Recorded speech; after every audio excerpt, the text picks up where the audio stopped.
এই ক্লাসে তোমাদের ষষ্ঠ শ্রেণীর যে বাংলা পরীক্ষাটি রয়েছে সেই বাংলা পরীক্ষার প্রশ্নপত্রের রচনামূলক প্রশ্ন 1, 2, 3 এই তিনটি প্রশ্নের উত্তর একটি ভিডিওতে করতে চলেছে এবং এছাড়াও এই বাংলা পরীক্ষার সকল প্রশ্নপত্রের সঠিক উত্তর কিন্তু অলরেডি আমরা আমাদের চ্যানেলে আপলোড করে দিয়েছি।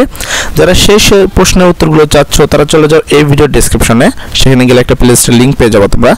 সেখান থেকে সেই প্লেলিস্ট থেকে তোমরা তোমাদের বাংলা পরীক্ষার সকল প্রশ্নপত্রের উত্তর ধারাবাহিকভাবে উত্তর করা রয়েছে, তোমরা সেখান থেকে সবগুলোই দেখে নিতে পারো। তো দেখো, আমরা আজকে করব হলো রচনামূলক প্রশ্ন, দৃশ্যপটবিহীন প্রশ্ন, যেখানে আমরা তিনটি প্রশ্নের উত্তর করব, 11 নম্বর, 12 নম্বর এবং 13 নম্বর। এই তিনটি প্রশ্নের উত্তর একটি ভিডিওতে করতে চলেছে, যেখানে প্রশ্ন তিনটিতে কিন্তু প্রত্যেকটা প্রশ্নে তুমি পাবা 5 মার্ক এবং খুবই সিম্পল প্রশ্ন। এখানে 5টি প্রশ্ন দেওয়া থাকবে, তার মধ্যে যে কোনো 3টি প্রশ্নের উত্তর করতে হবে তোমাকে। তবে আমি মনে করি আগামীকাল তোমরা এই 11, 12 এবং 13 এই 3টি প্রশ্নের উত্তর যদি করো তাহলে তোমার সময়ের মধ্যে এই 15 মার্ক তুমি ইজিলি পেয়ে যাবা। কেননা এই 14 নম্বর এবং 15 নম্বর এই দুটি প্রশ্ন কিন্তু একটু বড় রয়েছে, তবে এই প্রশ্ন উত্তরগুলো আমরা করে দিয়েছি, তোমরা চাইলে সেখান থেকেও দেখে নিতে পারো। তো আমরা প্রথমে যদি 11 নম্বর প্রশ্নটি দেখে, বলা হয়েছে নীল সাদা স্কুল ড্রেস পরে কয়েকজন শিক্ষার্থী স্কুল থেকে ফিরছিল। মেঠো পথের দুপাশে সবুজ ধান ক্ষেত, হঠাৎ সামনে একজন থমকে দাঁড়ালো। সে বলল, দেখ দেখ কি সুন্দর একটি পাখি উড়ে যাচ্ছে। এখানে অনুচ্ছেদ থেকে একটি করে বিশেষণ, সর্বনাম, ক্রিয়া ও আবেগসূচক বাক্য লেখো। তো এখানে আমরা যে উত্তরটি লিখছি সেটা উত্তর হবে। এছাড়া আরও কিন্তু অনেক আবেগসূচক বাক্য থাকে, এছাড়াও তোমাদের অনেক বিশেষ্য পদ রয়েছে। এখানে বিশেষ্য বলতে ধরো নাম, এখানে কিন্তু অনেক নাম রয়েছে, স্কুল নাম রয়েছে, ড্রেস রয়েছে, শিক্ষার্থী রয়েছে। তো আমরা একটা করে দিব, তবে অন্যদের যে উত্তরটা হবে না এটা কিন্তু না, সেই উত্তরটা কিন্তু সঠিক হতে পারে। 12 নম্বরের প্রশ্ন বলেছে যে কোনো 5টি জ্যোতিচিহ্নের নাম লিখে বাক্য প্রয়োগ করে। দেখো এখানে জ্যোতিচিহ্ন কিন্তু অনেকগুলো থাকে, মোটামুটি 11টি, তার মধ্যে যে কোনো 5টি লিখতে হবে, তো আমরা 5টা উল্লেখ করে দিব এবং ব্যাস বাক্য সহ উল্লেখ করে দেব। 13 নম্বর প্রশ্ন বলেছে নিচের শব্দগুলোকে একটি করে প্রতিশব্দ লিখো। তো এই শব্দগুলোর প্রতিশব্দ লিখতে হবে। তো চলো আমরা এই 3টি প্রশ্নের উত্তরটি দেখে নিব। তার আগে যারা আমাদের চ্যানেলে নতুন এসেছে তারা অবশ্যই চ্যানেলটি সাবস্ক্রাইব করে দিবা। তো চলো প্রশ্ন উত্তরগুলো দেখে নেওয়া যাক। আমরা এক পাশে লিখে নিব, অথবা তোমরা চাইলে এই জিনিসটাকে অনেকটা এরকম একটা তোমাদের যেরকম টেবিল আঁকো সেরকম টেবিলেকেও কিন্তু এই প্রশ্নের উত্তরগুলো দিতে পারো। এইভাবে টেবিলেকেও তোমরা এই প্রশ্নগুলো উত্তর করতে পারো। এখানে আমরা যদিও এইভাবে করা হয়নি, তবে তোমরা চাইলে টেবিল আকারের প্রশ্নটি করা কিন্তু যাবে, ঠিক আছে। তো এখানে প্রথমে আমরা লিখব বিশেষণ, যেটা এই যে এখানে তোমাদের প্রশ্ন কিন্তু উল্লেখ রয়েছিল বিশেষণ, সর্বনাম, সেই জিনিসটা আমরা এখানে ধারাবাহিকভাবে লিখব। বিশেষণ, সর্বনাম, ক্রিয়া, আবেগ। মুখস্থ করার কোনো প্রয়োজন নেই, এটা প্রশ্নেই দেওয়া আছে। দেখো বিশেষণ, সর্বনাম, ক্রিয়া, আবেগ, সিরিয়াল মাফিক আমরা প্রশ্ন থেকে দেখে দেখে এখানে লিখে দিয়েছি এটা, ঠিক আছে। তারপরে এবার উত্তর, বিশেষতে আমরা লিখব শিক্ষার্থী। এছাড়াও বাকি প্রশ্ন উত্তরগুলো কিন্তু হতে পারে, জাস্ট একটা করে চাইছে তাই আমরা একটা করে দিচ্ছি এখানে শিক্ষার্থী। বিশেষণ এখানে হলো সবুজ, সর্বনাম হলো সে, ক্রিয়া হলো ফিরছিল, আবেগ হলো দেখ দেখ। এখানে এই যে প্রশ্নের উত্তরগুলো এটা কিন্তু টোটালি ওই অনুচ্ছেদ থেকে নেওয়া হয়েছে এবং এই প্রশ্নের উত্তর কিন্তু অন্যরকম হতে পারে, তবে এই উত্তরটি লিখবা, অবশ্যই তোমরা 5-এ 5 মার্ক পেয়ে যাবা। পরবর্তী প্রশ্নের উত্তরটি দেখার আগে যারা আমাদের চ্যানেলে এখনও সাবস্ক্রাইব করেন তারা চ্যানেলটি সাবস্ক্রাইব করে ফেলো এবং ভিডিওতে একটি লাইক করে ফেলো। তো চলো পরবর্তী প্রশ্নের উত্তরটিও দেখে নেওয়া যাক। তবে আরেকটা কথা, এই জিনিসটা একটা স্ক্রিনশট দিয়ে নাও, যেন বারবার ভিডিও দেখতে না হয়, সেক্ষেত্রে অনেকটা বোরিং হতে পারো তোমরা।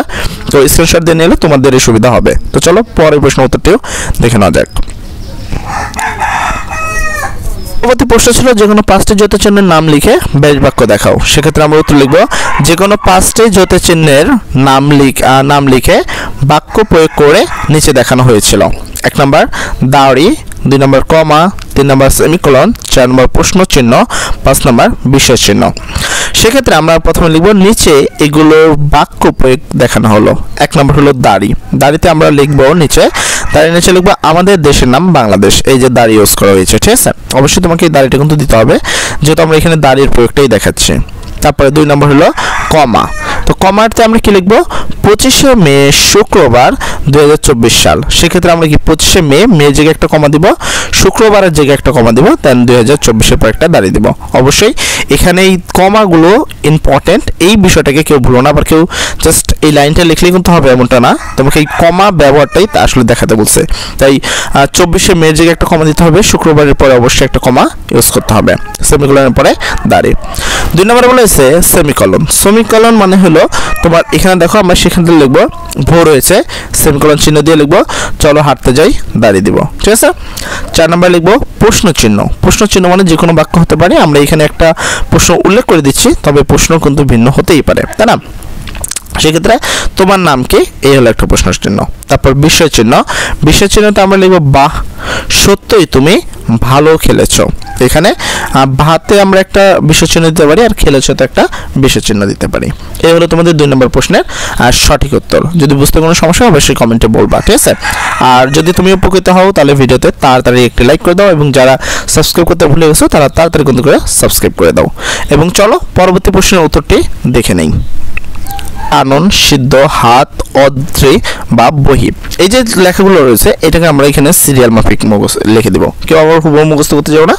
এই লেখাগুলো তোমরা হুবহু মুখস্থ করলে অযথা তোমাদের ব্রেন অপচয় হবে। আমি মনে করি এখানে যা যা লেখা আছে এটাকে জাস্ট এইখানে সিরিয়াল বরাবর লিখে দিছি। কানন, এ হলো কানন। তারপর সিদ্ধ, এ হলো সিদ্ধ।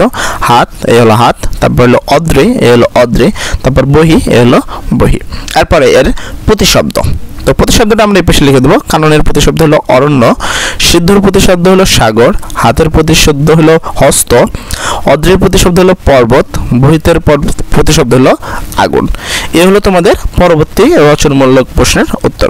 এই ছিল 3টে প্রশ্ন, যে প্রশ্নটি খুবই সংক্ষিপ্ত ছিল, এবং এই প্রশ্নতে 5 মার্ক কাটার কোনো অপশন নেই। তোমার লেখা খারাপ হলেও আমি তোমাদের সবাইকে রিকমেন্ড করবো অবশ্যই তোমরা এই যে দৃশ্যকল্পবিহীন যে প্রশ্নগুলো রয়েছে তার মধ্যে 5টার মধ্যে যে কোনো 3টে উত্তর দিতে হবে। কাউকে কিন্তু 5টা প্রশ্নের উত্তর দিতে হবে না। এই প্রথম 3টে প্রশ্নের মানে এই ভিডিও যে 3টে প্রশ্ন দেখানো হলো অবশ্যই তোমরা এই 3টে প্রশ্নের উত্তরই দেখবা। আর পরবর্তী 2টো প্রশ্নের উত্তর কিন্তু অনেকটা বড় হবে, সেক্ষেত্রে সেই প্রশ্নের উত্তরগুলো যদি করতে যাও তোমাদের অনেক কিন্তু সময় লাগবে। একটু কষ্ট করে এই যে ভিডিওটা প্রয়োজনে বারবার দেখে হলেও এই 3টে প্রশ্নের উত্তরগুলো খুব ভালো করে মুখস্থ করা, যেন আগামীকালের পরীক্ষায় অনেক অনেক অনেক ভালো রেজাল্ট করো। আর একটা কথা, যারা বাকি প্রশ্নের উত্তরগুলো চাচ্ছ বাংলা পরীক্ষা তারা চলে যাও এই ভিডিওর ডেসক্রিপশনে। সেখানে গেলে তুমি একটা প্লে স্টোর লিঙ্ক পেয়ে যাবা, সেই লিঙ্কের মাধ্যমে তুমি তোমাদের সকল প্রশ্নের সঠিক উত্তর পেয়ে যাবা। যারা আমাদের চ্যানেলটি সাবস্ক্রাইব করতে ভুলে গেছো তারা অবশ্যই চ্যানেলটি অতি তাড়াতাড়ি সাবস্ক্রাইব করে দাও। এবং সর্বোপরি কথা, সবার পরীক্ষা ভালো, সবার জন্য দোয়া করি। কেউ যেন খারাপ রেজাল্ট না করো, সবাই অনেক অনেক অনেক সুন্দর রেজাল্ট করো। ঠিক আছে। সর্বোপরি কথা, সবাই ভালো থাকো। আসসালামু আলাইকুম।